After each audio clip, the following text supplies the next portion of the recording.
ఆ రోజు జరిగిన సందర్భం వేరు. ఆ గ్రామంలో మేము వెళ్ళాం.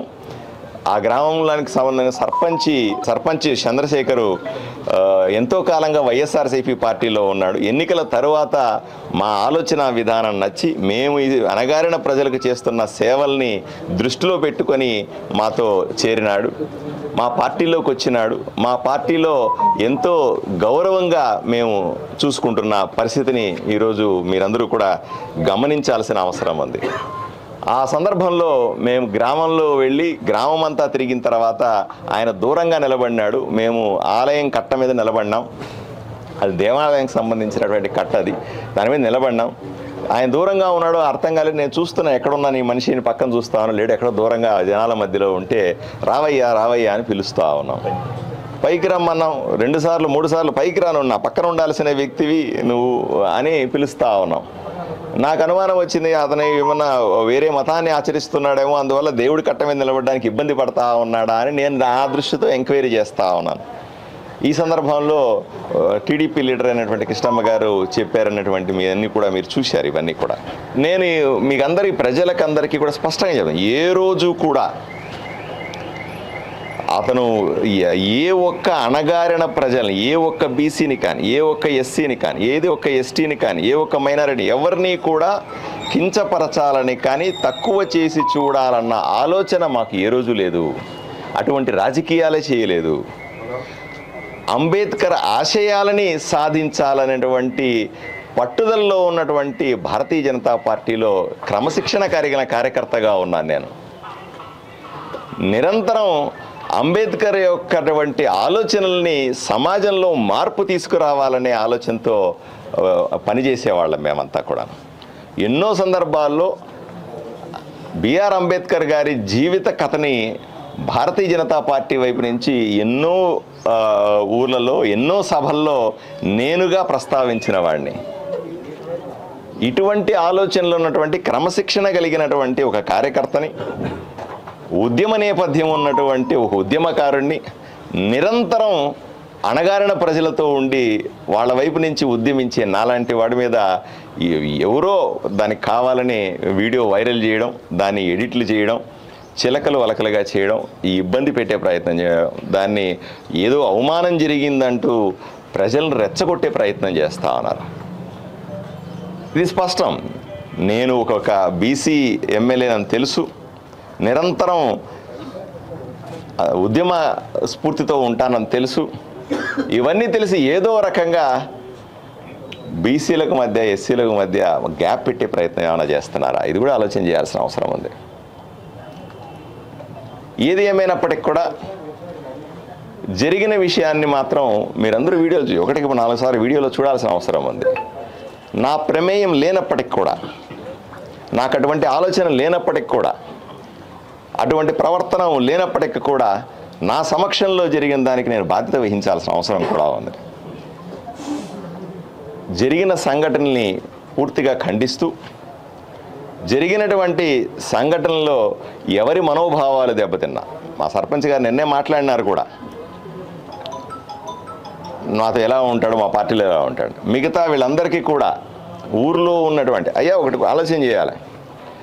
ఆదోనిలో మున్సిపల్ ఆఫీసులో ఒక జరిగినటువంటి అధికారిక కార్యక్రమంలో దళితుల కాళ్ళు కడిగి ఆ నీళ్లు నెత్తిన చల్లుకున్నటువంటి ఎమ్మెల్యే ఎవరన్నా ఉన్నారంటే చరిత్రలో, ఆంధ్రప్రదేశ్ చరిత్రలో ఒకే ఒక్క ఎమ్మెల్యే, అది పార్థసారథి ఎమ్మెల్యే, ఆదోని నుంచి ఎమ్మెల్యే అని గర్వంగా చెప్పుకునే ఉద్యమ సంఘాలు.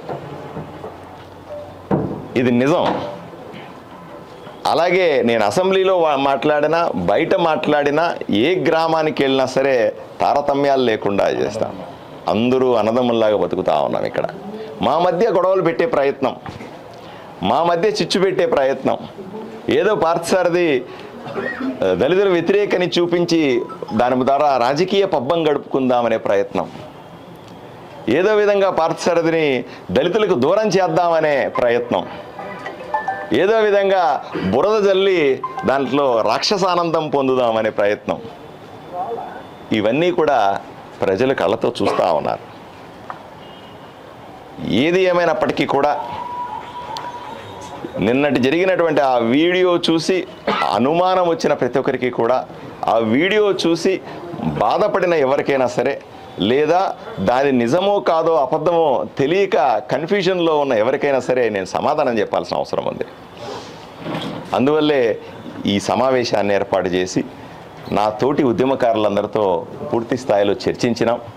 దీన్ని ఎలా ఎదుర్కోవాలా అన్న విషయాన్ని కూడా మేము స్పష్టంగా ఆలోచన చేశాం. అన్నింటికంటే ముందు రాజకీయంగా ఎదుర్కోవడం సులభం.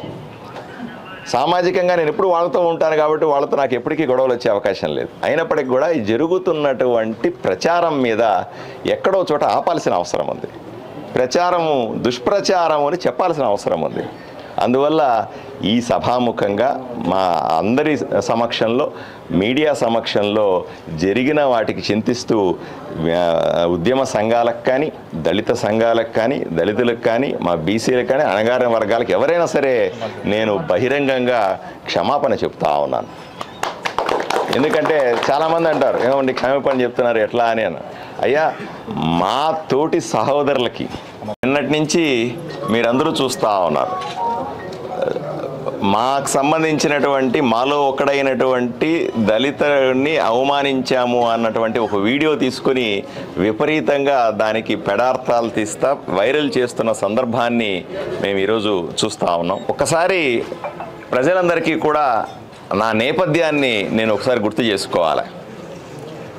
నేను కూడా అణగారిన ప్రజల వర్గాల నుంచి వచ్చిన వాడిని, ఒక బీసీని. ఎన్నో సంవత్సరాలుగా బీసీ ఉద్యమాల్లో కానీ, దళిత ఉద్యమాల్లో కానీ రాజ్యాంగబద్ధంగా మాకు రావాల్సినటువంటి హక్కుల గురించి పోట్లాడేవాడిని. నిరంతరం ఈ ఉద్యమాల్లో మునిగి తేలేవాడిని. ఎంఆర్పిఎస్ ఉద్యమంలో కూడా 10-15 సంవత్సరాలుగా నేను అసోసియేట్ అయినా నేరుగా. నేను ఎప్పుడు కూడా ఈ కండువా వేసుకోవడానికి మొహమాట పడలేదు, ఈ ఉద్యమంలో పాల్గొనడానికి జంకలేదు. జేఎంబీఎం ఉద్యమంలో కూడా ఎన్నో రకాల దళితులకు సంబంధించిన సమస్యల మీద నిరంతరం అసెంబ్లీలో గళమెత్తడమైన, ఎక్కడ అవకాశం దొరికితే అక్కడ వీళ్ళ పక్షాన, మా అందరి పక్షాన నిలబడడానికి ఏ రోజు కూడా వెనుకాడిన వ్యక్తిని. ఆ నేపథ్యం నుంచి వచ్చి నేను మళ్ళీ చెప్తా ఉన్నా, ఎన్నికల సందర్భంలో ఆదోనిలో నేను క్యాండిడేట్గా వచ్చి భారతీయ జనతా పార్టీ అభ్యర్థిగా ఇక్కడ పోటీ చేస్తున్న సందర్భంలో ఇదే కండువాలు వేసుకొని, ఇదే దళిత ఉద్యమాలకు సంబంధించినటువంటి కండువాలు వేసుకొని జై భీమ్ అంటూ, జై అంబేద్కర్ అంటూ గ్రామాన తిరిగి మేము ప్రజలకు మంచి చేస్తాం, మేము కూటమి ప్రభుత్వం రాగానే దళితులకు కావాల్సిన హక్కుల్ని 100% ఇస్తామనే ఉద్దేశంతో హామీలు ఇచ్చి వీళ్ళందరి సహకారంతో ఇక్కడ ఉన్న ఆదోనిలో ఉన్నటువంటి జిల్లాలో ఉన్న వాళ్ళైతే రాష్ట్రంలో ఉన్నవాళ్ళు, చివరికి మా దైవ సమానులు మందకృష్ణ మాదిగ గారు కూడా ఆ సందర్భంలో మా దగ్గరికి వచ్చి ఇక్కడ నా ఎన్నికల ప్రచారానికి వచ్చి దళిత బిడ్డ, దళితులకు నిరంతరం తోడుండే పార్థసారథిని గెలిపించాల్సిందిగా ఆ రోజు ఆయన ప్రజలను కోరిన విషయాన్ని ఈరోజు సమాజానికి నేను గుర్తు చేస్తూ ఉన్నాను. అటువంటి నేపథ్యంలో నుంచి వచ్చినటువంటి డాక్టర్ పార్థసారథి నేను ఈరోజు ఒక దళితుడిని అవమానిస్తానా అని సూటిగా ప్రశ్నిస్తా ఉన్నాను. అట్లాంటి అవకాశమే లేదు అని నేను వివరణ ఇస్తా ఉన్నాను.